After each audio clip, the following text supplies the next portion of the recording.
tell, then you see the road. I'm out to my soul into the size whenever the smoke clear out of my face and my picture perfect. Do it. All of that green together, the truth, yeah. Tell you the Hello and welcome back, fellow anime lovers, to Cypherfics. I am delighted to have you join us once again in the world of fanfiction and fantasy. This is the third part of, What If Harry Potter Meets High School DxD. Special note, this fanfic is written and a masterpiece of Asian Lion Heart 310 on fanfiction.net. Do check and support the author too. Now smash the like, share and subscribe button for more. Also press the bell icon so that you never miss such great parts. Thanks for the introduction. Now let's dive into the world. Harry was enjoying a nice day off in his garden, his back laying on the grasses as a soft and cool breeze ruffled his untamed black hair. It had been not long since he got to meet Rias Gremory and her peerage, and so far, he was enjoying their company. He had apologized to Kiba for how he behaved back then, but the blonde didn't seem to have a grudge against him, which was shocking. And instead seemed more curious of the sword he had during both their confrontations. Of course, Harry had answered as best as he could, and since then, the two of them became good friends. They would sometimes hang out together between classes, and Harry internally slapped himself at the comments he would hear from the surroundings girls about yaoi things or whatever nonsense featuring two guys. As if it wasn't enough, he became even more famous at Kuo Academy because he had stopped a certain trio of pervs to peep at the girls from the kendo club. Issei was truly hopeless and despised the fact the brown-haired idiot was a friend of his. He would always get a serious talk after a rather small beatings. Harry, because of his friendship with Issei, had preferred to let the idiot be beaten by the girls while he would take care of the other two if they managed to get away. Of course, the brown-haired perv had begged him to help him, but Harry's only response was, "I warned you, now deal with the consequences." Issei and Harry had a strange relationship. They would laugh together and chat like friends, but the black-haired young man would happily leave him behind if his perverseness went too far. At least Kiba was a good replacement. The blonde reminded him of himself at some point, so it was easy to guess why they became friends so quickly. Another thing that changed since the meeting was his relationship with a certain petite-haired white girl. Kaneko, the academy's mascot, seemed to grow attached to him ever since he showed her that he was part feline himself. Each time they saw each other, she would call him Itoko, and Harry would be lying to himself if he said he wasn't liking it. Kaneko might not be his family by blood, but he liked her. However, each time he was near her, his instinct would go crazy, and a strong voice which strangely looked like his in his werlion form would scream in his head, "Claim her." For the pride. He wanted to ask Muerte about it but decided against it. Why? Because the primordial deity would tease him non-stop about this. Speaking of Muerte, she wasn't entirely happy when he told her the news of him befriending a bunch of devils. She had been amused to hear that one of them called her little Mstr, Itoko, but had greatly scowled him for showing off his power again. Regardless, she had been happy that her Mstr would finally try to act like a normal teenager, and had strongly showed it by clapping her hands repeatedly with satisfaction. Another person had been acting strange around him, Akeno, one of the two great ladies of Kuo Academy and Rias's queen. The black-haired beauty would, much to his embarrassment, try to stalk him and would pout in exasperation each time he didn't respond to her advances. Of course, Issei would glare at him only to receive a special prank from his black-haired friend. Rias, herself, became more cordial with him, and the two of them would chat with each other on various subjects, philosophy, history, etc. Being from wealthy families, they could understand the pressure coming with it. The redhead, however, hadn't renounced in having answers for some of her questions and would pout, ironically like Akeno, every time Harry kindly refused to answer some of them. A part of relationships, another thing had changed since this meeting. Issei had managed to unlock his sacred gear when a fallen angel attacked him again. However, it was neither Yuma nor this Donna Siege character but a new one named Calawarner. This sacred gear looked like a dragon's arm, and even better, it belonged to Draig, the red dragon and one of the two heavenly dragons. To say Harry had been shocked by the news was saying that the sky was blue, and even now was wondering why the universe gave such a power to a perv like him. Back to present, Harry was enjoying a peaceful moment when he heard someone calling out for him. It was Mickey, one of his house elves and someone he grew attached during his time in Japan. "What can I do for you, Mickey?" Harry asked him with a raised brow as he sat on his haunches. "Mstr Harry. Mstrs Muerte is here and wants to see you." "It's important?" Mickey inquired as he bowed before his Mstr, who slowly went back on his feet. Harry frowned at those words. It was not uncommon for Muerte to come to the mansion, but it was usually for taking a break in her duties. The black-haired boy wondered what could be so important so Death herself would come this soon. After all, it wasn't long since the last time she came. "Tell her I'm coming." "I will." Mickey answered quickly before disappearing again in a pop, leaving behind his Mstr, who sighed deeply before making his way back inside the mansion. Soon he reached the living room and saw Muerte sitting on one of the couches. The pink-haired deity instantly turned her head to look at him, and she was harboring a serious expression on her face. All traces of warmth she usually had weren't there. Looked like the situation was important. "Hey Aunt Moo. Harry, I'm glad you are here. Come, we have much to discuss." Swallowing nervously, the black-haired young man sat on the nearest couch before his green eyes landed back on the deity, who still had a stern expression on her face. However, she must have noticed how nervous her Mstr was, because her expression quickly softened. "Don't worry Harry, it's nothing problematic." A sigh of relief escaped Harry's mouth at those words as he closed his eyes. Sadly, thanks to this, he didn't notice the mischievous grin growing on the deity's face as she added nonchalantly. "Well, apart that my old friend Ophis is coming here later in the day." Thankfully Harry wasn't drinking anything right now, or else he would have chalked on his drink. Why wouldn't he? Muerte just dropped in a big bombshell. "Ophis? As in the infinite dragon?" Harry asked the deity with wide eyes of shock. "The one and only. I told her about you, and right about yesterday she contacted me. She wanted to meet you in person, so that's why I'm here. I was hoping you would accept having her here." Muerte explained happily before giggling madly at the face her Mstr was currently doing. Harry was, in fact, staring at her with horror clear on his face. Of all people the deity had to present him, he had to be the infinite dragon herself. What did he ever done to deserve this? Muerte snickered in amusement at the despaired look her little Mstr was harboring on his face, but could understand his predicament. She had told Ophis a lot of things about her little Mstr and the dragon god, or was it goddess? Was indeed curious of Harry. However, Muerte managed to convince her to wait until he was ready to come over, and the dragon accepted, albeit reluctantly. "Aunt Moo. What did I do to you?" Muerte didn't respond to her Mstr's question and instead only shot him a mischievous grin, much to his annoyance. Harry slapped himself on the face with a hand, grumbling something under his breath before looking back at his parental figure with a deadpan expression. However, he then completely ignored her in favor of calling one of the house elves. "Fanny."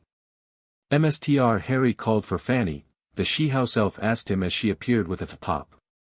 "Fanny, I want both you and Mickey to prepare the best meal you ever cooked. We have an important guest for lunch." "Fanny will do as Mstr Harry commanded." The house elf inquired eagerly with bow before disappearing as quickly as she came. Sighing, Harry then turned his attention back to a certain pink-haired woman who was still present. Muerte raised an eyebrow at him, waiting for him to say something as an innocent smile graced her pretty face. "Why did you tell the infinite dragon about me?" "I already told you why she is a friend." "Right," Harry replied sarcastically as he stared at her with a deadpan expression on his face. Muerte, however, couldn't retain herself and giggled softly, but was still trying to hide it behind a hand which failed. "What I have done in a past life to deserve this?" Harry asked to himself as he pinched the base of his nose in exasperation. First he discovered he was the Mstr of death, then he became a therianthrope doubled with a rich lord, later he faced a fallen angel to protect a perv before befriending a bunch of devils, and now he was having Ophis, the infinite dragon herself, as honorable guest for lunch. Great. Just great. Fate or luck must truly hate him for doing this to him. As if it wasn't enough, Muerte added something that caused him to pale in terror. "Now Harry dear, it's time for our usual training session together." Harry paled drastically when those words reached his ears, and his green-eyed stared at the deity with nothing but horror and fear. Then he gulped loudly in fright when a sadistic grin grew on Muerte's face. At this moment, two words popped into his mind, two simple words. "I'm screwed." Time skip. Harry was in the mansion's guardian, standing beside Muerte as the two of them waited for their special guest to come. The black-haired teen was nervous as he was sweating a lot. Who wouldn't be in his place? After all, it's not every day the Ouroboros dragon came to your house. Speaking of which, Harry had earlier asked Primordial the deity if she had told Ophis of the location of the mansion, as the domain was hidden with a Fidelius charm, and Muerte responded that she did. Now you might be wondering what was a Fidelius charm. To put it simple, it's a powerful spell which was usually used to hide a location or someone. It's an extremely difficult spell to perform, and the only person who could reveal the secret was someone called a secret keeper.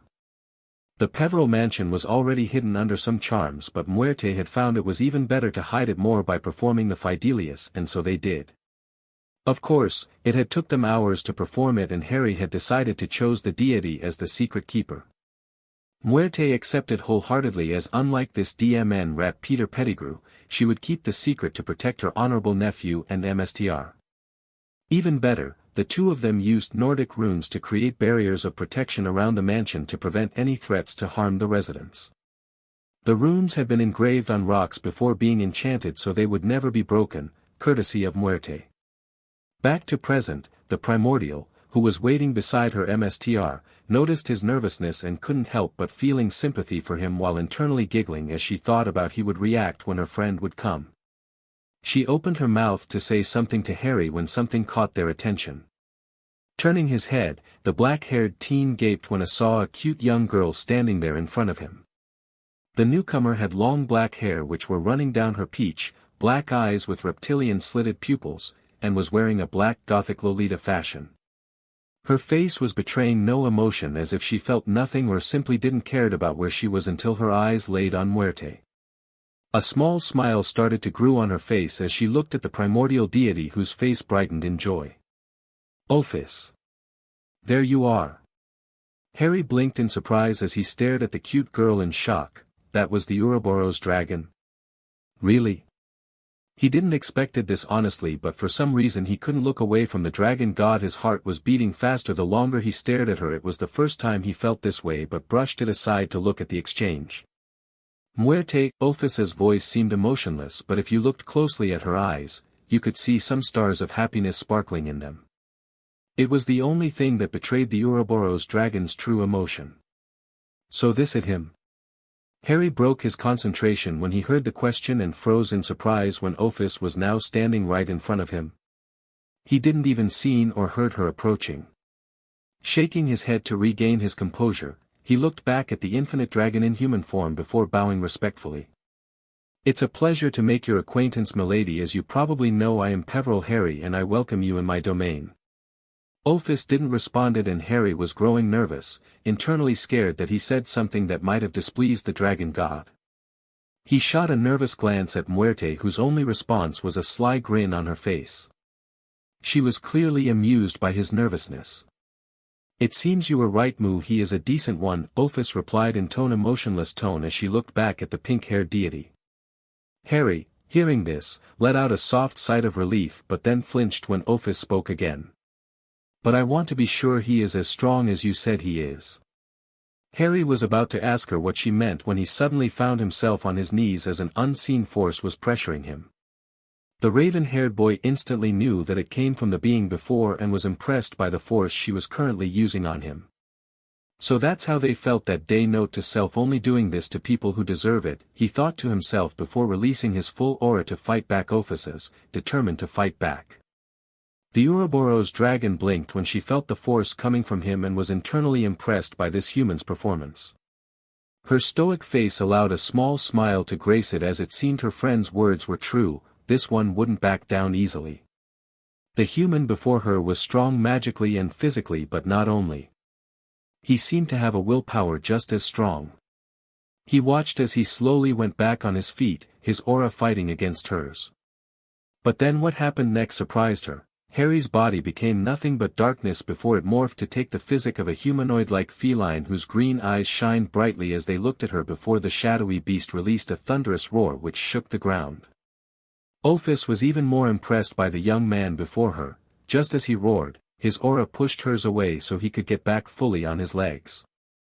Right now, their auras were fighting each other, trying to push the other away. The feline-like creature was looking at her from its place, saying or doing nothing except trying to push her away from him.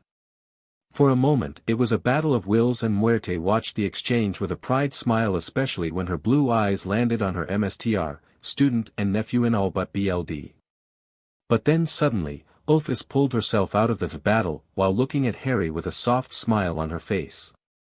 In front of her, standing on his feet, the feline-like beast disappeared to leave behind a standing Harry whose eyes were locking on the Ouroboros dragon in a defiant manner which caused her respect her for him to grow a bit more as he looked ready to fight her again. "You're stronger than I thought you would be. It seems Muerte wasn't lying about you." Harry glanced at the primordial deity, who turned her head away embarrassingly with a small blush on her face before shooting him a stern glare when she saw him smirking at her. However, he had to look away from the Ouroboros dragon approached him and couldn't retain a shiver when she stopped right in front of him, staring at him inquisitively. "A part of Great Red, you're the only one who managed to oppose me, and for such a feat, I think you deserve to be rewarded accordingly." Blinking in surprise, Harry silently gulped, nervously wondering what the cute dragon god before him was going to do, while Muerte had a knowing look in her eyes as a grin was growing on her face. Unaware of Muerte's face, Harry became more and more nervous as Ophis stepped closer and closer to him, dangerously close in fact, and was wondering what she was about to do. So imagine his surprise when he saw her growing a bit before kissing him on the lips. Harry's eyes widened in shock at the sudden action and, from the corner of his eyes, saw Muerte waving at him as if saying, "Go ahead." He wanted to shot her a glare, but his mind wandered back to the girl currently kissing him. He would be lying if he said she wasn't attractive, and as he stared at her, the same feeling from earlier started to spread again through his chest. And so, almost instinctively, he kissed her back. Noticing this, the corners of Ophis's mouth twisted slightly into a smile as she kissed him again, fiercely using her arms to push him closer to her. The moment those green eyes locked with hers earlier, she felt something in her heart, something she never felt before for another being: attraction. Ophis would be lying to herself if she said Harry wasn't a handsome man. Being a dragon god, she had seen a lot of humans in her existence, and Harry was really one of the most gorgeous men she ever saw. But a part of his physique, his power, was also something that attracted her like a moth was attracted to light. Now that she felt his lips against hers, this feeling in her chest seemed to become stronger and stronger. Escaped her throat as their tongues battled each other inside their mouths. Harry, for his part, was completely melting into the kiss. His first kiss, her lips felt so good and were so soft. While he was surprised that he was being kissed by the infinite dragon god of all things, he would be lying to himself if he said he wasn't enjoying his moment. As the two of them were kissing each other, they were unaware that Muerte was taking pictures with a phone. When did she ever get one? With stars in her eyes. For a moment, the two broke the kiss before gazing at each other. Harry was still shocked that he just experimented his first kiss and had a disbelieved look on his face, while Ophis seemed happy. The raven-haired boy had to admit she was even cuter with a smile on her face, and shot her a smile of his own. The Ouroboros dragon smiled back at him before lowering her head near his left ear, teasingly nipping the lobe. "From now on you're my mate," she whispered softly into his ears as she slowly pulled her head away. Harry gaped in shock as he stared at the dragon-turned human with wide eyes. "I can't. We just met. It doesn't matter, I chose you. You're strong, cute and well-mannered, unlike most of men of this world. Now you are mine and I am yours." Ophis responded with a shrug as if it wasn't a big deal. Harry was speechless, unable to say a word as he shot a look toward Muerte, who had hidden the phone the second the two stopped kissing. Instead of helping him, the primordial deity, much to his chagrin, said something that embarrassed him even more. "Congratulations, Harry. You are now the proud mate of the Ouroboros dragon. I wish you a good love life. The black-haired boy wanted nothing more than to hide himself under a rock for the next centuries after slapping the back of Muerte's face at it. As if it wasn't enough, Harry found Ophis hugging one of his arm, giving him a soft smile which was so cute. Alright lovebirds. Let's just get inside so we can enjoy a nice meal before something else would happen. Harry shot the primordial deity a deadpan expression as his cheeks reddened madly at the implications and wanted to retort when his tummy grumbled loudly. Okay, it seems he was getting hungry. Sighing deeply, he turned tail to head back inside the mansion with the other two following after him. But as they walked, he couldn't help but shooting occasional glance to Ophis, who was in a conversation with Muerte. A blush appeared on his face as he remembered that She kissed him right on the lips, and it deepened when he also remembered that She claimed him as her mate. Sure, she was cute and all, but come on. He didn't even know her well personally, at least. The only things he knew about her was her title and the fact she was friend with Muerte. But maybe he could convince her that it was an error. Yes, it might work. Smiling, he was about to approach Ophis but froze when he heard Muerte's words. So you are really claiming him as your mate? I'm not against it, of course, but I want to know. Do you really think I would say this if I didn't meant it? No, I know you. We have been friends for a long time now after all. Aren't you secretly saying I'm old? No, of course not. I would never do such thing to a dragon god. Ophis shot the primordial deity a raised brow before shaking her head with a playful roll of her eyes. It was surprising to find something with such an emotionless face showing playfulness or any type of feelings. The smile on her face was so adorable and her dark eyes were kinda attractive. Wait. Where does this came from? Shaking his head, Harry looked away from Ophis's face to hide his embarrassment, but sadly, Muerte saw it and was now having a Cheshire grin on her face as her eyes were locked on her MSTR. Harry, may I ask, why are you blushing? The raven-haired boy's face reddened even more at Muerte's innocent question. He knew she was teasing him if the glint her blue eyes was any indications, and wanted again to hide under a rock, especially when the reason of his blush turned her head to stare at him curiously. I'm not blushing. You are seeing things. Are you sure you aren't? I swore I saw you staring at dear Ophis her dash. I was not. Harry cried out with full tomato-colored face before turning his head away to hide his embarrassment. My. You don't need to get so angry, Harry. If you like staring at her, then I'm sure she won't mind. Muerte cooed at him teasingly before giggling when she saw him shooting her a nasty glare. I hate you, Aunt Moo. Love you too, dear nephew. Ophis watched the exchange with a raised brow, even if the corner of her mouth was slightly stirring upward. The warm feeling from earlier reappeared again when she heard that her recently claimed mate was secretly staring at her and couldn't help but feeling touched by this. Sure, it wasn't the first time people were staring at her, but it either in fear or with disdain. However, judging by Harry's blushes, it was clear he was staring at her for another reason. Could he was attracted to girls like her? Maybe. After this rather amusing/embarrassing moment, the trio reached the dining room where a feast waited for them. Ophis had to admit the meal was enjoyable, but being who she was, she didn't voice her opinion. Even if she did, gave a nod to the house elves, who seemed honored by her silent praise. Muerte had greatly enjoyed her meal like each time she came to the mansion, in fact, but wouldn't stop teasing Harry for what happened a few moments ago, much to his chagrin and annoyance. Speaking of Harry, during the meal, he couldn't stop once stealing occasional glance at the infinite dragon. He couldn't help himself, as it was the first time he acted as such around a girl. Was he in love for Ophis? No. He couldn't be right. Or was it what they called love at first sight? He tried to not think of this, but for some reason he couldn't. For a moment, he thought that Muerte must be responsible of this, but because of her usual behavior, it was hard to say. Harry, may I ask, why are you looking at me? Ophis's question caught him off guard and wanted to smack himself for getting caught. He was so focused on her face that he didn't see her eyes shifting from Muerte to him. The raven-haired boy was beginning to feel nervous as he thought about the best answer, secretly glancing at the primordial deity, who shook her head, mouthing out, "You're on your own." Harry shot her a brief glare before looking back at Ophis, who was currently staring at him with a straight face, devoid of emotions. "Well, you see, he thought you were cute and that's why he was staring at you." Muerte's unexpected sentence caused him to gap at her with shock, his green eyes wide as he stared at the primordial deity who made the most innocent face you could see. But then he remembered who was staring at him and blushed madly as he tried to look away to hide his embarrassment while silently cursing Muerte for putting him into such a horrible situation. With his head turned away, he didn't notice the stunned look on Ophis' face as the infinite dragon was looking at him.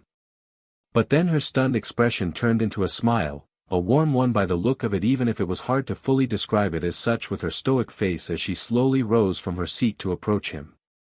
Harry, seeing this, was beginning to panic, worried that, thanks to Muerte, he might have angered his guest.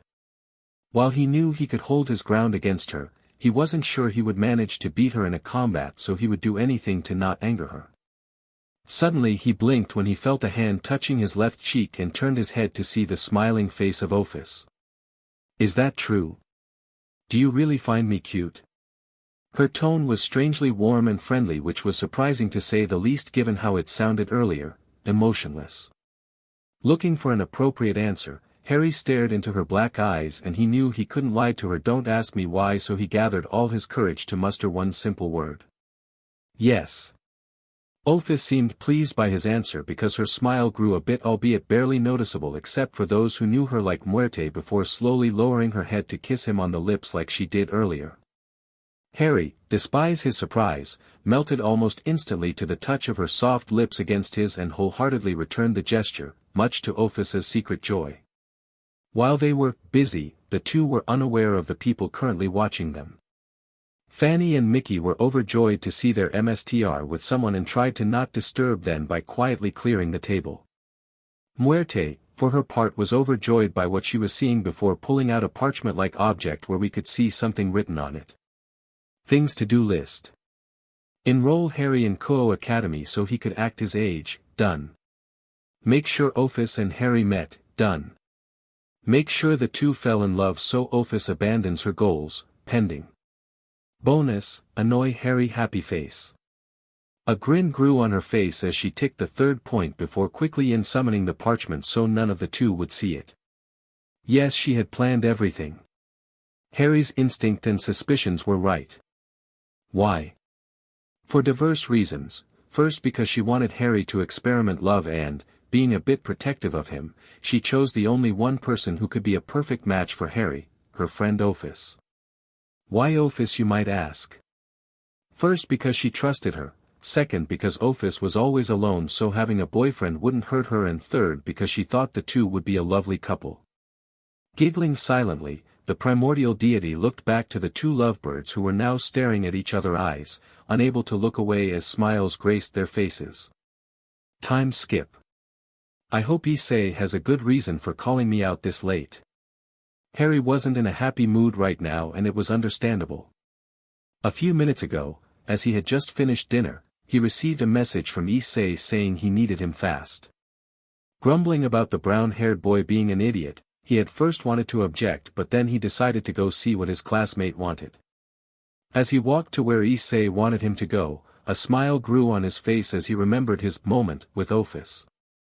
Sadly, his mate had to leave because of some business to attend, but she promised to be back later. While Harry was shocked at how fast it happened, he wasn't complaining about having a dragon god as a girlfriend, far from it. Ophis proved to be a much softer side inside her usual emotionless one, and he liked that side a lot. Muerte, once the infinite dragon left the mansion, had quickly left as well, no wanting to face Harry, who wanted nothing more than to scowl her for the embarrassment she caused, but also to thank her as well for presenting him to Ophis and vice versa. However, someone else wasn't really happy about him having a girlfriend, Hedwig. Ever since he first met her, she had been acting like a surrogate mother, also nurturing him whenever she was around. So imagine how pissed she was when she heard that her hatchling had a girlfriend. It took 2 hours to calm her down, as the only thing that stopped her was the word Ophis.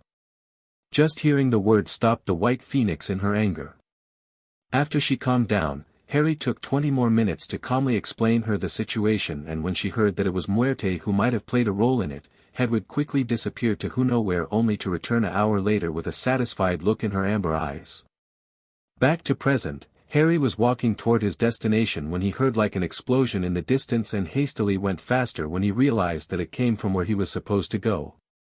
However, once he reached his destination, Harry couldn't help but stare at the building with a sweat drop. It was a church. What would Issei be doing here? Was he suicidal? He should know that, being a devil, it was risky for him to be around such a place. Looking around to find his classmate, he sighed in annoyance when he saw there was no one around and was about to leave when he felt something coming from the church, a darkish aura. Knowing that it wouldn't be a good idea to go through the front doors, he decided to go from the back while still trying to not make a sound and find his mindless comrade. He entered the building and was surprised to find some bodies concerned. He looked around for Issei only to not find him among the bodies. He was becoming more and more concerned for his classmates' well-being when his eyes landed on a staircase, thinking that Issei might have went through it. He slowly made his way downstairs before stopping when he heard some voices. "What are you doing to Asia?" It was Issei's voice, and strangely he sounded concerned for someone named Asia. Really? Who would name someone after a continent? However, the next voice caught his interest. "I see, so the fallen angel intends to take the nun's sacred gear." It was Rias. What was she doing here? What's that about a nun? Curious about this, Harry listened carefully as the conversation started again. Take her sacred gear. What will happen to Asia? Issei really sounded concerned for this person. Maybe he fell in love with a nun. Strange, but hey, he was the mate of a dragon god, so he shouldn't talk. That's then the owner's life will be. This time it was Akeno who was speaking, and she sounded hesitant and concerned. DxD. Are the entire occult club members here? Asia is going to die. Harry's heart almost broke when he heard the despair in Issei's tone, and froze when he heard a pained feminine scream before a strong anger started to spread through his body when he heard a familiar voice, a voice he thought to never heard again. Your twilight healing is finally in my grasp. It was Yuma's voice, the girl, no, the fallen angel he fought that night, the fallen angel who had almost killed Issei. Now he was mad. He silently went downstairs, and what he saw enraged him even more. The whole occult members were there facing Yuma in her fallen angel form, as behind her, chained to a large cross, was a blonde girl he didn't recognize but who might be Asia, the nun. Well, long time no see, fallen angel, Harry said loud enough to be heard by anyone, who all turned their head to look at him in shock. Harry Kun. Itoko? Issei looked happy to see him, but then flinched when he saw the coldness in those green orbs who were now glaring daggers at Yuma, who was shaking in fright. You. Me. The members of the Occult Research Club were shocked to see Harry acting like this. Usually Harry was a polite, calm and kind gentleman, but the man standing before them was not. Now he looked like he was about to kill everyone just by looking at them with those green eyes which were now glowing with power. Harry. Thanks, pal, you came. Issei called in happiness to change the mood of the guy, but Harry briefly shot him a glance as his whole attention was focused on Yuma, who looked ready to PSS herself. Remind me what I told you last time, what I would do to you if I ever see you again, Harry inquired to the fallen angel as he walked toward her, completely ignoring the other ones present as he snarled angrily, answer me, Yuma. Harry's voice turned more growl-like as he stepped closer and closer to the fallen angel, who was becoming more and more pale. Akeno, while shocked by Harry's new behavior, was kinda turned on by it and started to daydream, while others were staring at their friend with stupor and shock. Back to Yuma, her fear quickly turned into a scowl as she glared at the raven-haired boy. First of all, my name's Rainier. Second, now, that twilight healing is mine. I can become the supreme fallen angel and pay back those who insulted me. Yuma began to say before creating a pink spear in her hands, adding, starting with you. Then she threw the spear at the raven-haired boy, who kept walking calmly, without a care in the world. Harry/Itoko, the others screamed in alarm but then froze in shock when they saw him catching the spear in the air with a hand. The shock doubled in intensity when Harry crushed the spear effortlessly while smugly looking at Rainier. Is that all you got? well then it's my turn, Harry said with a dark grin as his green eyes turned into more feline-like.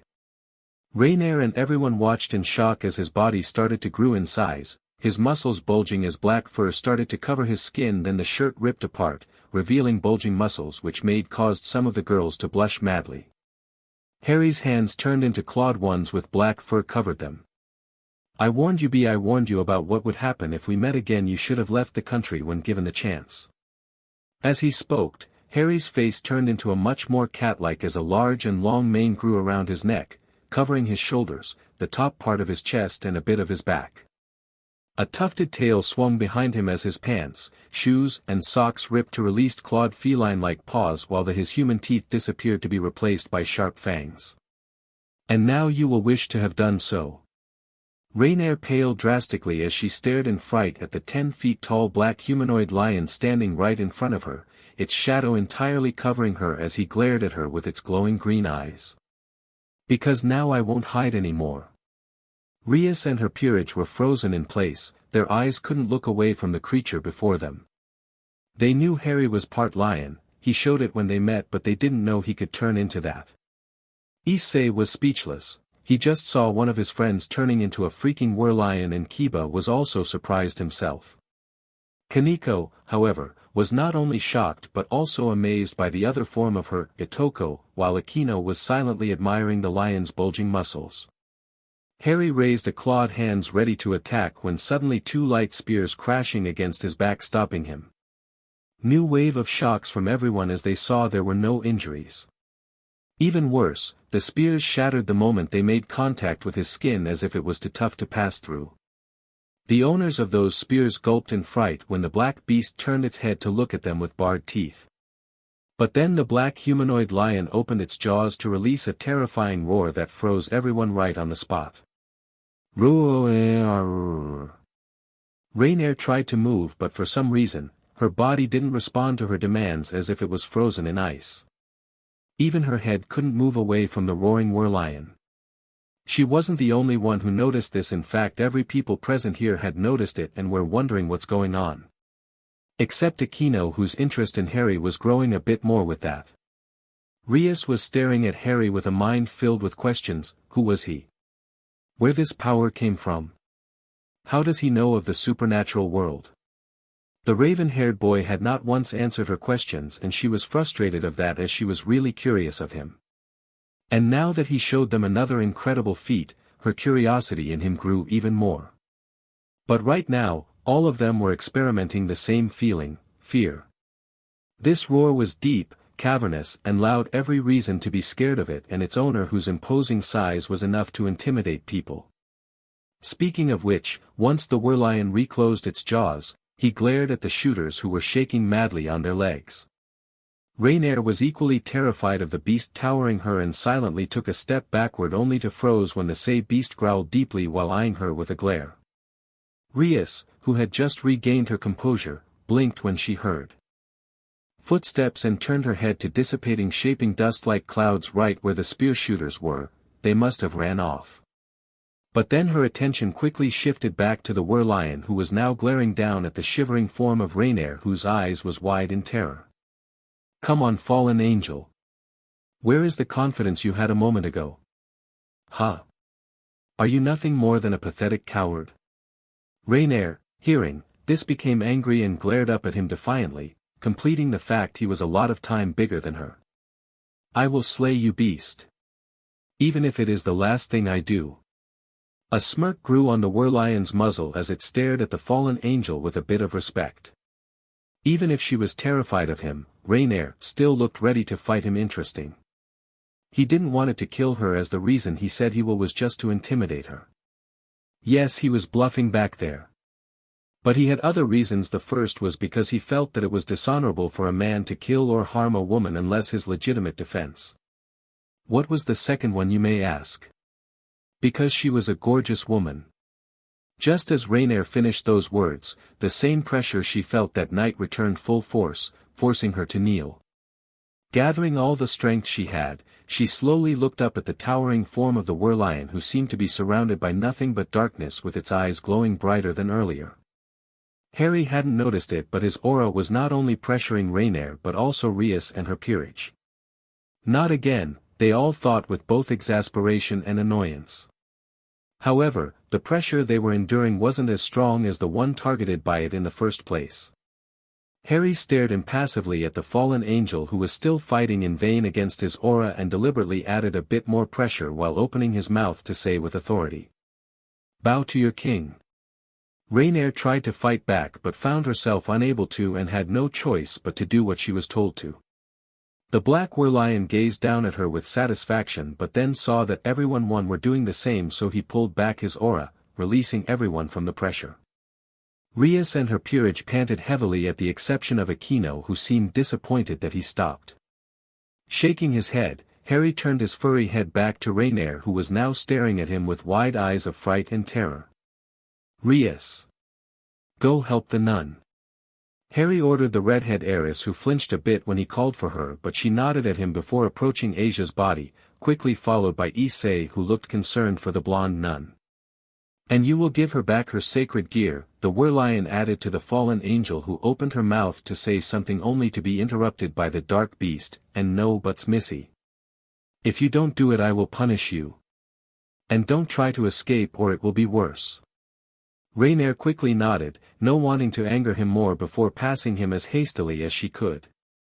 Harry watched in silence as Issei was glaring daggers at the fallen angel, probably having forgiven her for almost killing him, which was understandable in a way, but let her do her job. He also watched with interest as, after Rainier abandoned the sacred gear to give it back to its rightful owner, Rias pulled out a chess piece, a bishop, to reincarnate Asia as a devil. How ironical, a nun turning into a devil. Now he saw everything. Slowly, the Werlion approached Rainier, who flinched when she saw him approaching her. Harry gave her a slight glance before looking back at Rias. "How is she?" "She will be all right, but the question is what to do with her." The redhead asked back as she eyed Rainier with narrowed eyes, and so the rest of her peerage did the same. However, before anything could happen, Harry stepped forward. "Stop. I already have a good punishment for her, so don't try to kill her." "Oh. And what have you planned for her, Harry-kun fufufu?" Akeno asked him with a sadistic grin on her pretty face. Around her, everyone was staring at the Werlion expectantly, waiting for him to answer. "Unless she wants to die today, I decided to make her my servant." Everyone gaped at him with wide eyes, shocked by his answer. What of Rainier? She was staring at him with horror and indignation and was about to voice her mind when the Werlion turned its head to look at her. "Like I said, it's either that or I kill you, unless you prefer to be sent back to Azazel." Hearing this, Rainier froze dead in her track. She knew she couldn't go back, as the leader of the fallen angels faction would surely be furious about what she planned to do, so she had no choice but to take the first option. However, deep inside her, a part of her didn't mind this punishment. Since the day they confronted, the fallen angel had been curious of this handsome raven-haired boy but couldn't find anything about him. Gathering all her courage, she looked back at the Werlion towering her before nodding her head, silently telling him that he accepted her fate. To her shock, he gave her a soft smile as his body started to become more and more human. However, as he shrunk, Harry waved a hand and his ripped clothes instantly flied back toward him before returning back to their former appearances. Now they looked like nothing had happened. This new display of magic caused a wave of shock and curiosity for the watchers, and Rias's eyes brightened in pure interest. Akeno, while surprised by his use of magic, was internally disappointed to not have the chance to see his naked body. Once he was fully human and back to normal size, Harry turned his head toward Rias and her peerage, crossing his arms as he gave them a glare which caused them to flinch at how stern he looked at the moment. "Now how about you tell me in detail what the hell is going on?" "Oh, of course, but how about doing this tomorrow?" "Asia needs to rest," Issei inquired in a shaky tone before Rias or anyone else had a chance to answer. "Alright, what will you do with her?" Harry asked them as he pointed at the barely conscious form of Asia. Now that he got a good look at the nun, Harry had to admit she was cute, especially with the aura of innocence coming from her one only children would have well except Dudley and his gang. Issei will take care of her as her senior devil. I only healed for her ability to heal, nothing more. Rias's answer was not what he wanted to her, and his green eyes narrowed as he glared at her. Rias, you are a good friend and a good girl, but sometimes I hate your bossy attitude. Just because she is a nun doesn't mean she served to be used as a puppet for your own gain. The redhead looked shocked by his words as around her, her peerage were watching the exchange with wide eyes. They hadn't expected this outburst. Issei then flinched when Harry's green eyes looked away from a pensive Rias to land on him. Issei, while you are a good friend and all, I'm sorry to say but I don't trust you around girls, so I will take her to my place. The brown-haired boy looked ready to protest, but Harry stopped him for doing so by raising a hand. It's up to you. I know you are attached to her, it's really obvious, but in my home I have a lot of rooms and medical stuffs to help her. If you want, you are free to come as well. You can tell your parents you're sleeping with a friend. Issei went deep in thought at this, pondering what to do as he glanced back and forth between Harry, Rias and Asia. Speaking of the redhead, she didn't seem pleased by Harry's suggestion, as she didn't fully trust him, but she couldn't voice her mind as she knew he was much more powerful than he let on. My parents would think I'm with Matsuda or Motohama and they would be suspicious of a girl at home. I trust you, Harry, you already proven yourself to me, thank you. Ignoring the shocked look on Rias's face, Harry shot him a smile, nodding at him before looking over at Rainier and touching her forehead with a finger. The fallen angel felt like a shiver running down her body, but instead of coldness, she felt warmth. What did you do? She asked him curiously. I locked most of your power until you prove yourself. The only power you have is to go back and forth between your appearances. Harry's words caused a wave of shock from everyone. He had locked a fallen angel's power. How? Rainier stared at him with horror and tried to summon a light spear only to see that she couldn't. I can't use my power, she declared with disbelief as he stared at Harry with wide eyes, and the devil's less Asia shot him shocked looks. Told ya. Now let's go home, Harry inquired to Rainier, who absently nodded, still shocked to be able to use her powers anymore. I will see you all at the club tomorrow. Asia will be fine. Rias nodded at the raven-haired boy before saying in an almost stern tone, you have a lot of things to answer for, Harry-kun. And I will. Don't worry your pretty head about it, and also now that Asia is a member of your peerage, she would have to attend Ko. Will you make sure of that? Rias blushed at the comment about her pretty head, but nodded assuringly at Harry before she and her peerage disappeared through a red circle-like portal. Issei, before disappearing, shot one last look at Asia and a thankful nod to Harry. The raven-haired boy watched the group's departure before looking at Asia, who went unconscious again. Mickey! Rainier yelped in surprise when a pointy-eared creature popped out of nowhere right in front of Harry. MSTR, Harry called for Mickey. Yes, can you transport the three of us back to the mansion? The blonde needs rest. Yes, of course, MSTR, the male house elf cried out quickly before snapping his fingers. Rainier barely had the time to blink when she quickly found herself being pulled into a tub-like vortex. She wanted to scream, but then she felt her feet touching the ground and looked ahead of her to see a large mansion. Gaping at it, she slowly turned her head to look at Harry, who was talking with this Mickey fellow. You house elves can do marvels. The house elf flushed under his MSTR's praise, but then he glanced at Asia's body. Do you want me to put her in bed, MSTR? Yes, and tell Fanny to keep an eye for her, she needs to rest.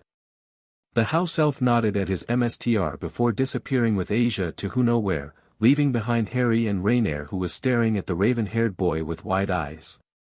What you saw was a house elf, tricky little fellows who served as servants from some wizard family. But if you have servants, what did you take me? For many reasons, but one of them is to show you that you didn't need to be violent to get recognition. I know your kind's history, and I must say it's stupid. No one deserved to be kicked out of their homes like that unless you killed someone back there, that's it. Rainier stared at the young man before her with a stunned expression on her face. Like many other fallen angel, she had been banished from heaven because of a petty offense. Broken to have been forced out of her home, she grew bitter toward everyone and had to leave the life of a fallen angel. And now this man, who could have killed her so easily, allowed her in her home, claiming that her banishment, as well as others, was stupid. A wave of respect flowed from her body as she stared at the man before her. Come on in. Harry's words broke her trance as she slowly went after him as he led her inside the mansion. If the outside was big, the inside looked even bigger. As she followed her guide, she couldn't help but look around in fascination and amazement as she had to admit this mansion was appealing, inside and out. After a moment of walking, Harry stopped at the front doors of a room, facing the almost powerless fallen angel.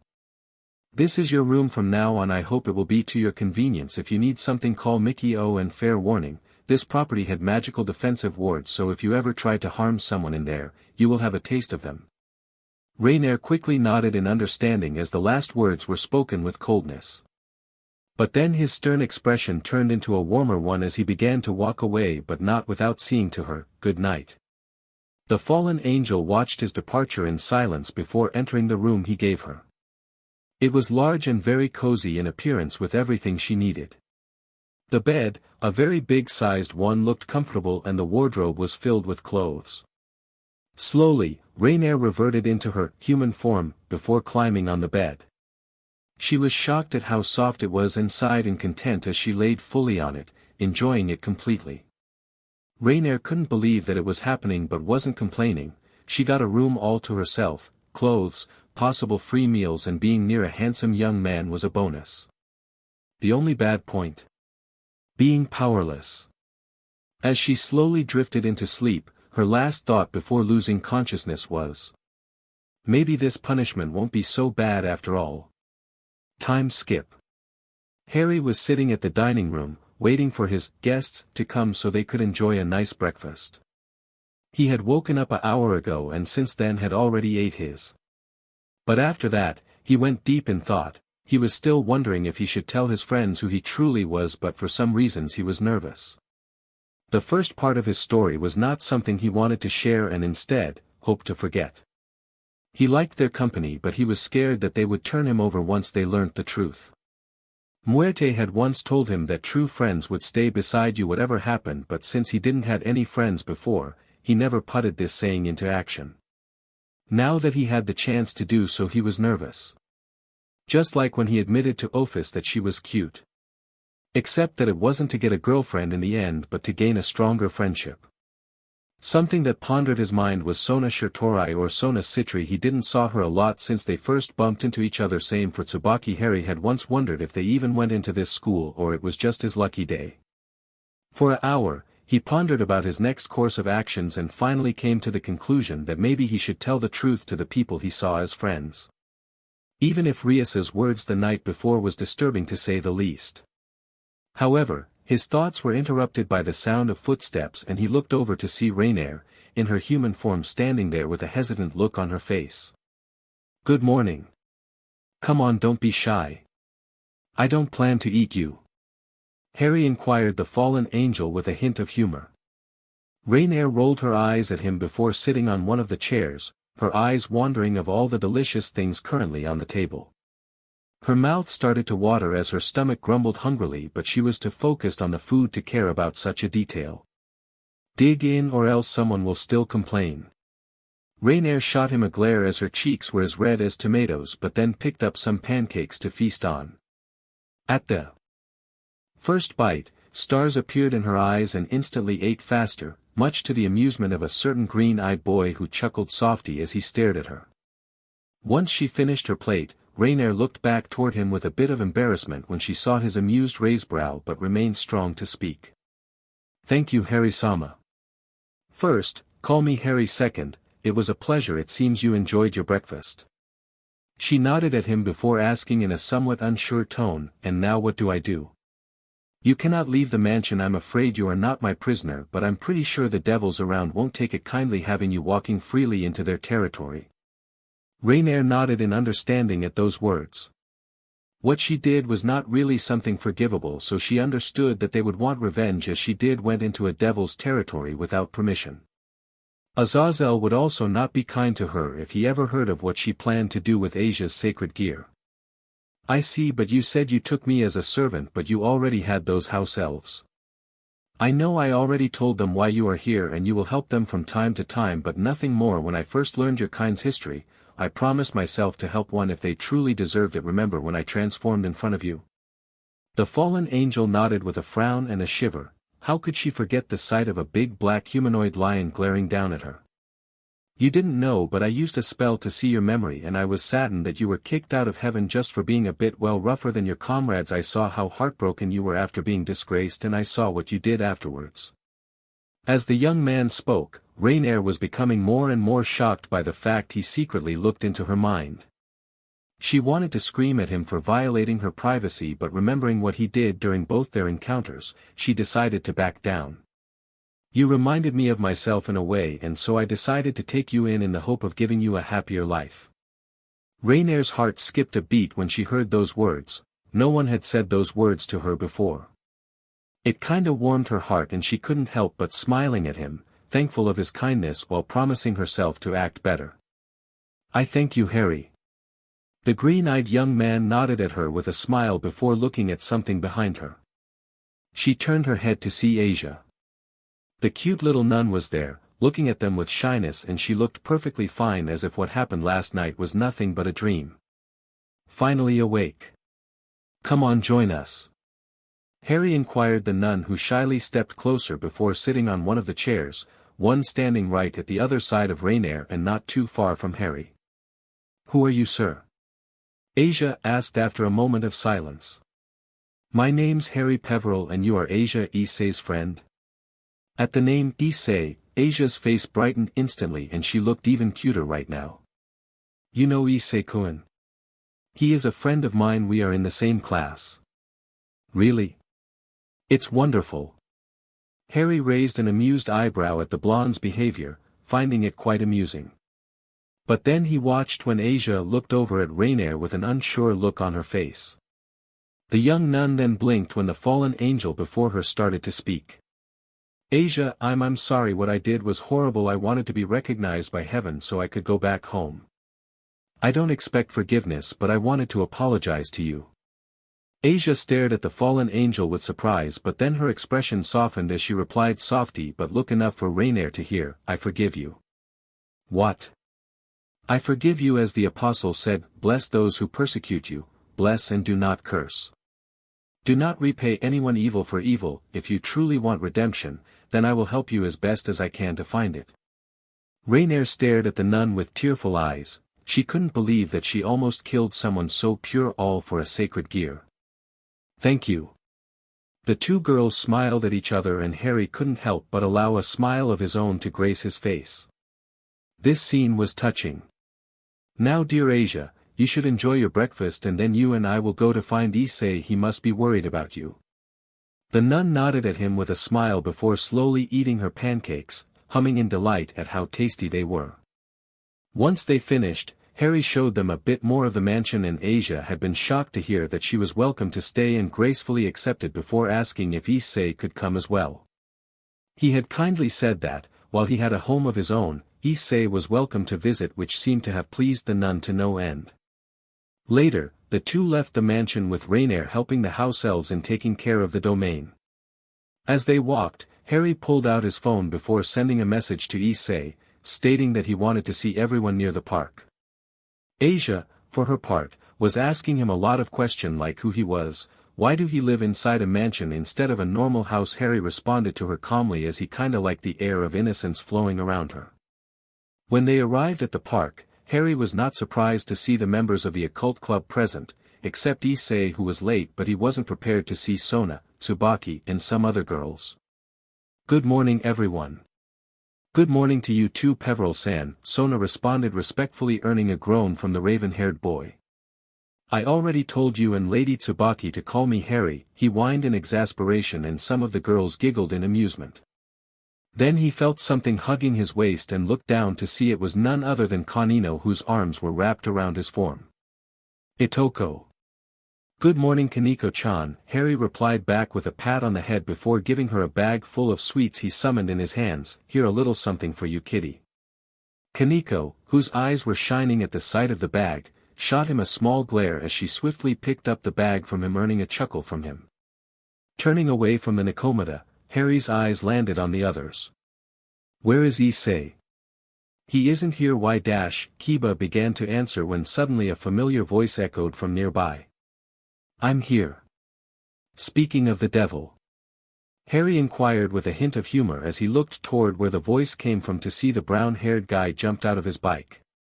His comment earned a chorus of snickers from the crowd even if Sona's was trying her best to not show it. Issei-kun. Asia called out in joy as she hugged the life out of the brown-haired guy who chuckled in amusement as he hugged her back under the soft smiles of everyone present. Harry Rias told us what you did the night before, Sona inquired in her usual stern tone as all eyes landed on the green-eyed boy who shot a glance at the redhead in question who quickly turned her head away with an innocent grin. Harry stared at the redhead with a deadpan expression before sighing deeply in exasperation. Of course Rias would warn the Citriere. I know what you all want, answers right. Everyone nodded in the affirmative. Well then I think the best place to answer all your questions is at my place. Wait, you mean we are going to your house? Issei asked him with wide eyes before flinching when Harry shot him a glare. That's pretty much what I just said, you know. Issei chuckled sheepishly as he rubbed the back of his head in embarrassment. Harry then turned his head away from the brown-haired perv to look at the other devils present. But before going there, Lady Sona, may I know the name of the ladies with you? I know Lady Tsubaki but not the others. Tsubaki blushed at being called a lady again while the rest of the girls, not the ones from the occult research club, all blushed at being called as such. Of course Harry, Sona began to say before turning her head to look at the girls who might be her peerage, there is Hanakai Momo, Rei Kusaka, Tomo Regiuri, Tsubasa Yura. Harry bowed his head at the girls who all bowed at him with respect. Well then, now that we will known each other, follow me. Harry inquired as he turned around to walk all way back to his place with the two peerages going after him. However, he didn't went far because after a few steps he turned around. Oops, I forgot to warn you, my domain is heavily warded, so if you tried to do anything, well, let's just say you won't like the experience. The devils all nodded even if they were wondering what he meant by that as they walked after him. For a moment they walked in silence except Asia and Issei, who were chatting with each other. It was easy to understand that the blonde nun was fond of Issei and Harry was still wondering if she was blind of his perverseness, but then shrugged as it wasn't really his problem. When they arrived, the devils blinked when they saw nothing, at least at first, because a second later, large fences came into view with, on the other side, a large mansion. The sight caused the devils except Asia to gap in shock before turning their heads toward Harry, unable to say a word. The raven-haired boy smirked in amusement before opening the fences to let them in. But as they entered, the devils felt like someone was watching them, or more like judging them. They wanted to ask him, but he was already entering the mansion, so they had no choice but to go after him. But then when they entered the building, the devils gasped in stupor at the beauty of the inside. Wonderful, Sona even commented in a soft tone as she looked around. This mansion belonged to my family for centuries now, I'm glad it is to your liking, Harry couldn't help but inquiring with his back still turned at them. Rias, for her part, was gazing around with both amazement and curiosity. While her family's domain was way bigger than Harry's, she would be lying to herself if she said it wasn't a sight to see. Akeno was thinking the same as she stared around. Harry led them toward a room where there were some couches and many bookshelves. The sight only caused drools to fall from both Rias and Sona's mouths, much to the amusement of everyone present. Please take a seat, Harry inquired his guests, who slowly sat on the couches while he sat on a large chair facing the assistants. Once everyone were comfortable, he asked them gently. Do you want some tea? I won't say no to some, Rias inquired with a nod, and the rest of the devils responded in the affirmative except Asia, who already had something earlier. Well then, Fanny. Harry called out, and in a pop, appeared the she-house elf. The devils, seeing the creatures, became alarmed, but it was ignoring them. Mstr, Harry called for Fanny. Yes, can you bring our guests here some tea? The house elf glanced at the crowd before looking back at her. Mstr. Are they friends of yours, Mstr? They are. With a nod, Fanny disappeared with a snap of her fingers, leaving behind disbelieved devils and an amused Harry. What was that thing? Issei asked loudly in shock at what just happened. That thing is a house elf. They serves as servant for us wizards, especially for rich families like the Peverils, Harry began to explain before being interrupted by Tsubaki. But isn't that slavery? Normally I would say yes, but this is different. How so? Kiba asked him with a confused raised brow. House elves couldn't survive long without a family to serve those tricky little fellows fed on magic coming the bond formed with a wizard family, Harry responded to the blonde who nodded at him, accepting the answers. However, it didn't stop some wizards to abuse their house elves. Rias seemed indignant at those words but quickly calmed down when Harry added calmly, but thankfully only dark families are like that. The other treats their house elves kindly. In fact, if a house elf is under the order of a kind wizard, he or she will work more willingly. The devils, while shocked by those revelations, nodded in understanding as Fanny seemed quite excited to follow her MSTR's order and didn't seem to look mistreated. Harry, if you have a house elf then it meant you are a wizard, right? Rias asked him, happy to finally get some answers from him. Actually, I have 2 house elves and yes, I am a wizard from the Wizarding Word of Great Britain. Can you tell us more about wizards? I know of mages but I never heard of wizards before, Rias inquired him with a frown, and he was about to answer when Sona stepped in. Wizards, like mages, are magic users, but they used wands to use spells. I heard they lived hidden from the rest of the world, supernatural or not, am I right? You are Lady Sona. I'm really impressed by your knowledge of the subject. At those words, Sona blushed but a smile betrayed her appreciation for the praise. However, what you didn't know is that the wizarding world, especially the one in Britain, is filled with prejudice and bigotry. The purebloods think that magic came from BLD and saw half BLD and muggleborns as inferior. Muggleborns? Tsubaki asked him with a confused frown. Muggleborns are wizards who are born in a non-magical family, Harry responded, and Tsubaki nodded at him. Because of the purebloods restricting everything they saw as below them, things are not really good for magical creatures or muggleborns. The half-BLD, like myself, are barely tolerated. The devils looked scandalized by what they just heard, and some of them were looking at Harry with pity. Is that why you left England? Issei asked him from his seat, and Harry looked at him before answering, partially yes, but the real reason was more personal. What do you mean? Akeno asked curiously but also with some concern. She, along with some others, wasn't liking the somber look he now harbored as he looked at them. 17 years ago, my family, the Potters, had to hide from a madman called Voldemort, apparently because of some prophecy or some crap stating that one of us would defeat Voldemort. When my parents went out, they left me and my twin brother. You have a brother? Rias asked him with surprise as everyone stared at Harry with the same expression on their faces. Yes, Jacob Potter. Anyway, they left us in the care of Peter Pettigrew, one of my father's friends who betrayed them for Voldemort. A gasp echoed from the crowd and a wave of anger came from them. Harry was about to continue when Fanny reappeared with the tea. Thank you, Fanny. Do you need something else, Mstr Harry? When the raven-haired boy responded by the negative, Fanny made a short bow before disappearing. Harry then gave tea to everyone present, who had to admit it was delicious. You know, if you want to hear the story you can come here, Rainier, Harry inquired as he eyed one of the bookshelf where appeared the fallen angel. At those words, Rainier stepped closer with a look of embarrassment at being caught, but then she flinched at the glares she was receiving from the devils. What is she doing here? Issei asked loudly in anger as he went back on his feet before being to sit down by an invisible force. Don't you remember last night, Issei? She is now a resident of this house and I won't tolerate any violence here, am I clear? Harry inquired the devils if a deep growl-like tone at the last part. He quickly earned hassle nods from them, no wanting to anger him, especially from the souvenirs of what he did last night still fresh in the heads. Good, now where was I? You were seeing something about this, Peter, Momo answered in a shaky tone. Oh right, thank you. As I said, Peter betrayed us to Voldemort, who tried to kill us that night. He closed his eyes at the memory before taking deep breath to resume, however he failed as his own spell rebounded the moment he touched me. His own spell killed him and knocked Peter. The devils seemed happy that the madman was dead, but judging by Harry's somber look, what was coming next wasn't going to be pretty.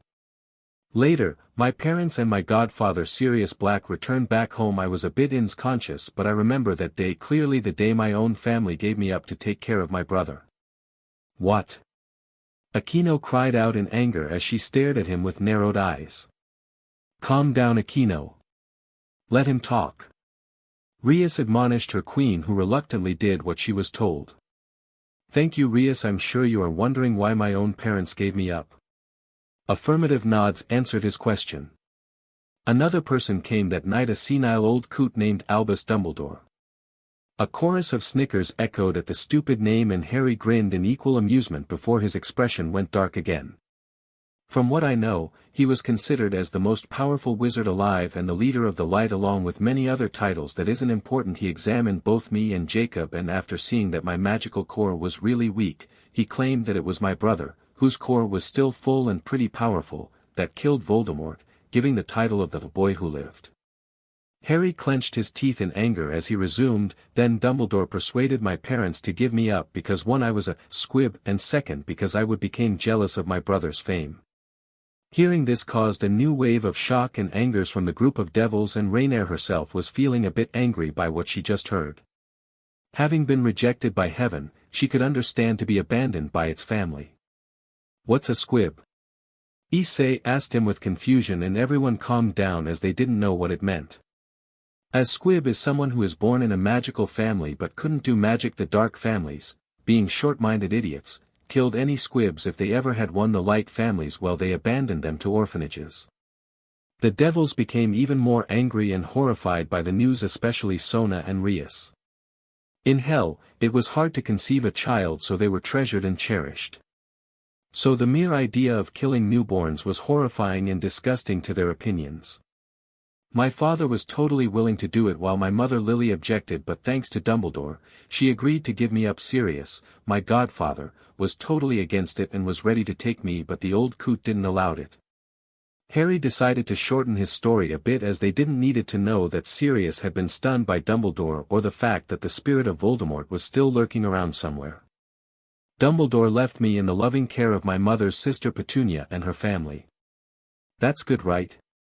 You were still well taken by family, Kiba began to say before they all flinched in fright at the cold laugh Harry let out at those words. No, it was worse than hell. They treated me like a SLV, made me do everything in that DMN house of theirs, while they spoiled this huge pig that was my cousin, who loved to beat the CRP out of me because he knew he could get away with it. My loving aunt spread false rumors stating that I was nothing but a troublemaker and a delinquent, and everyone believed it. Harry's words were filled with venom as he remembered his loving relatives. Those words shocked the devils and fallen angel to their cores. Who would have thought that the respectful and handsome young man before them had an abusive past? Kaneko looked at her Atoko with nothing but pity, while everyone was staring at him with a bit of sadness. For years I endured insults, scorns, beatings, undernourishment until I reached 9, the furious look on Harry's face disappeared to turn into a fond one. And why that? Rias asked him softly in concern but also with curiosity, as she, and everyone else, noticed the change of expression. Because I met someone who helped me to get better. Who? Sona asked him curiously. However, Harry ignored the question to instead tell the events of that night. I was told to sleep outside after I accidentally burned dinner, menace to get a beating if I dared to escape or be seen by someone, but then something happened. He paused for a few seconds as the memory of that peculiar night entered his mind before resuming. I was attacked by a werewolf. It almost killed me if it wasn't for her. The assistants, who was shocked to hear that he was attacked by a werewolf, became curious when he said, her. Her. Who's her?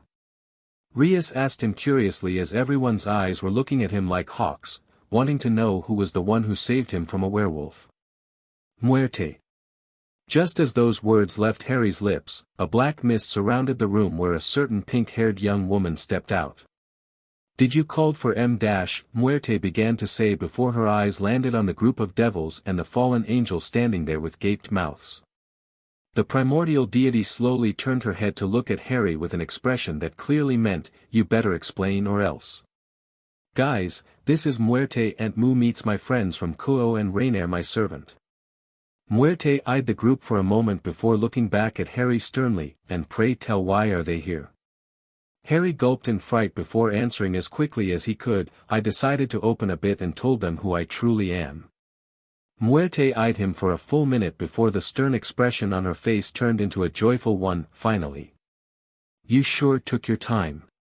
Harry laughed nervously but then a cough caught his attention and the two of them turned their heads to see Rias and the others looking at them with wide eyes. Harry, can you tell us what she is? The redhead asked as she looked at the pink-haired newcomer with a bit of fear.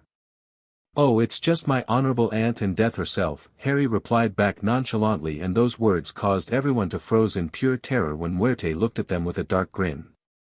Wait. You are really Death? Issei asked her with a frown even if he was secretly admiring her. Yes. Sorry, but I expected something more terrifying. Is that so?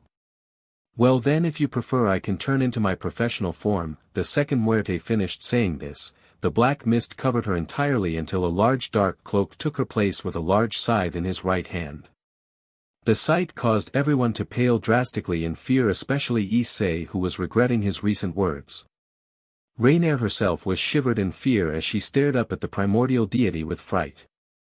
Harry, however, looked at Muerte with contained amusement and a hint of annoyance. Aunt Mu, can you stop scaring my guests please? I don't want them to pee on the carpet. The dark cloaked figure instantly changed back into the pink-haired woman from earlier before pouting at the raven-haired boy. You are not fun. Harry shot her a grin which caused her pout to deepen while the others were too shocked to speak until Akeno broke the silence. Harry-kun, you are becoming more and more interesting, fufufu. Harry stared at Rias's queen with a blank stare while Muerte seemed amused. Coughing in his fist, the raven-haired boy decided to go back on what they were speaking. Anyway, back on topic, Muerte saved me that night and thanks to her I became more than the unloved freak of Privet Drive. Hearing the word freak caused a lot of them to become more sympathetic toward Harry. Rainier was surprised to find herself feeling such thing for someone, but she didn't try to change it. Rias was equally feeling bad for the raven-haired boy who had been nothing but polite and kind to her and her peerage.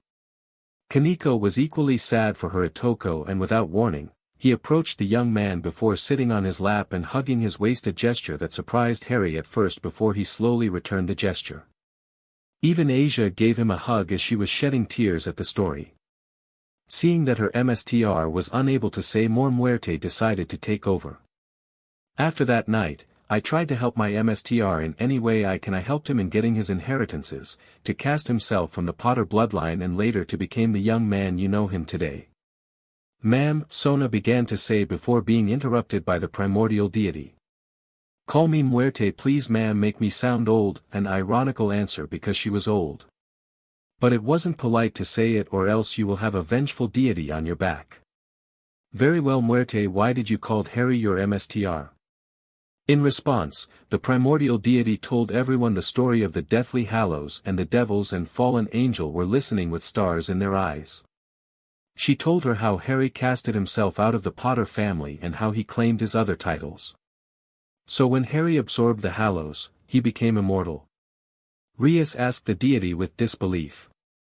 Yes, that, and because he was destined to be the MSTR of death, but instead of bossing me like many would have done, he treated me as family, and given the fact that I raised him, albeit partially, I became his Aunt Mu. Harry shot the deity a small glare at the emphasis, but she only giggled in response before saying something that caused him to freeze on the spot. So Harry, mind telling me why you made a fallen angel your servant? You already have the house elves, or was it for another reason? A blush grew on his face at what Muerte was implying, while Rainier was equally blushing madly, even if deep down she wouldn't mind sharing the green-eyed boy's bed. No. It's nothing like that. The primordial deity laughed loudly in answer, and it was at this moment that Harry knew that she was teasing him again. I do hate you sometimes. Love you too, dear nephew of mine. The devils and fallen angel watched the exchange with a bit of amusement, even if Akeno was sending jealous glares toward Rainier, who hadn't noticed as her attention was still on the two. Anyway, I'm sorry Harry, but I have to go. I will come back later. I was having a pleasant conversation with your girlfriend. At those words, Everyone gaped at Harry, who groaned loudly in annoyance before glaring up at Muerte. Again, what did I ever do to you? The primordial deity shot him an innocent look before saying in the same tone, I don't know what you mean now, see you. Then she disappeared in thin air. This woman is gonna be the death of me, Harry grumbled under his breath before looking back at his guests who were looking at him in shock or with jealousy. What? You have a girlfriend? Ah well, my poor ears, yes I have, but it's not such a big deal, Harry replied as he rubbed his eardrums before quickly changing the subject when he saw the anger in Akeno's, Kaniko's and Rainire's eyes. So do you have any questions? Who has nothing to do with the fact I have a girlfriend? The last question was asked when he saw how quickly they raised their hands.